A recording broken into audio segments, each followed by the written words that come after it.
I live in Los Angeles, and in Los Angeles there's lots of Chinese food restaurants and lots of Jewish delis. And the thing a Chinese food restaurant and a Jewish deli have in common, by the way, this is not to set up to a really bad joke, I'm being serious right now. One of the things that they have in common is that you don't pay the waiter or waitress with your credit card after you get the bill. You walk up to the cashier near the exit or the entrance to the restaurant, and oftentimes there's toothpicks, right? There's toothpicks and a bowl of free candy. If those candies are free, how many candies are you going to take? You take 1 or 2 candies, right? They're free. My kids take a bunch of candies, and they're always in the back of my car, in between the seats, underneath the seats.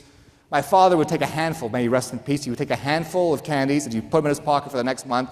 And for the next month, every time I would see him, I would hear them jiggling in his pocket. Oh my God, Dad, is that the candies from the Chinese food restaurant? Yep. Good deal I got. What if I'm like the owner of the Chinese food restaurant, I wake up one morning, I'm fed up. Losing way too much money with all these candies being taken. I'm going to make my bowl of candy a profit center for this organization. I'm going to start charging 25 cents per candy. Then how many candies are you going to take if they're 25 cents each? You're not going to take a single candy. Unless you desperately love those candies. Or unless you're about to faint, you have low blood sugar, you need something sweet, then you might pay 25 cents for those candies. But unless those things are happening, you're not going to pay a nickel. You're not going to pay a penny for those candies. Why? Because when things have value, that value causes us to become more cautious with the decisions that we make. Most of us, when we negotiate, are like a bowl of free candy. We give things away for free. 5% discount? Sure, here's my bowl of 5% discounts. Please take as many as you want. You want more time to pay? You got it. Here's my bowl of more time to pay. Please, help yourself. Oh, you want some free service?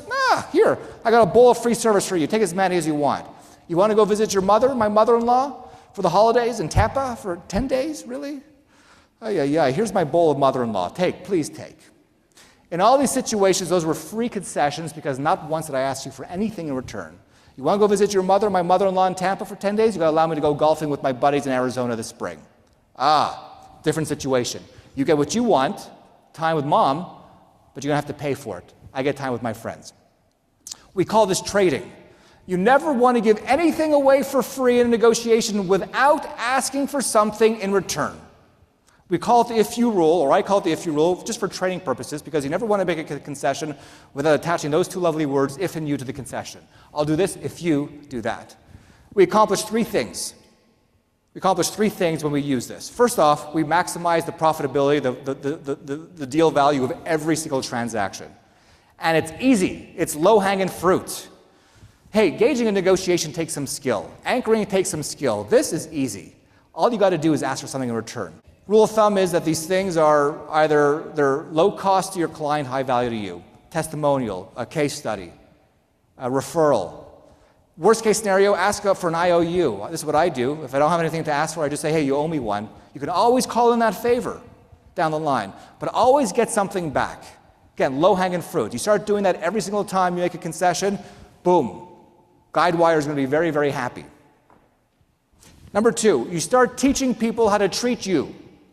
You start teaching people how to treat you like Superman, not like Clark Kent. You start getting more credibility. People start respecting you more because you're not just giving stuff away for free all the time.